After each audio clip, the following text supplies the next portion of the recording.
Shughuli za masomo katika shule ya msingi ya Rabuke Sokoke huko Kakuyuni katika kaunti hii ya Kilifi ziliweza basi kukatizwa kwa muda tu baada ya wazazi wenye ghadhabu kuvamia shule hiyo na kutaka mwalimu mkuu aweze kuondolewa. Sasa kama anavyotuarifu Alan, kulingana na wazazi hao, usimamizi mbovu wa shule na nafasi mbaya za wanafunzi ama matokeo duni ya wanafunzi ndio sababu ambazo wanataka mwalimu huyo kuondolewa, pamoja na ubadhilifu wa ufujaji wa fedha. Hatukutaki matokeo na miundombinu duni katika shule ya msingi ya Rabuke Sokoke eneo la Kakuyuni kaunti ya Kilifi yamewapandisha mori wazazi katika eneo hilo, jambo ambalo limewapa kuandamana wakiita kuhamishwa kwa mwalimu mkuu wa sasa, wakiushutumu usimamizi wa shule hiyo kwa ufujaji wa fedha.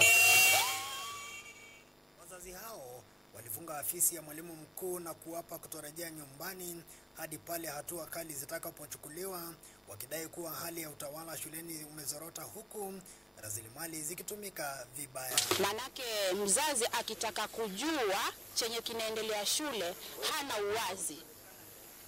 Tukijua nini pesa zenye zimetolewa na wazazi wajue ni pesa ngapi, hataki kueleza.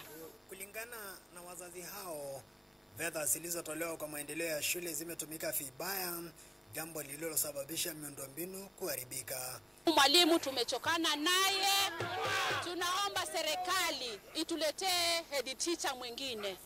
Kusema kweli tumechoka na huyu bwana, kwa sababu kuna mambo fulani yenye huwa anafanya na sisi kama community ni kama yametukoroga kichwa. Kwa sasa wanatoa wito kwa Wizara ya Elimu kuingilia kati haraka ili kurejesha hali ya utulivu shuleni, wakisema wanafunzi hawana mazingira bora ya kusomea, jambo ambalo limesitisha shughuli za masomo.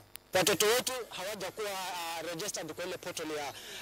Kwa hivyo watoto wetu ni kama wanawapotosha. Tuko tunalipa pesa hapa, lakini pesa ya wazazi hatuioni.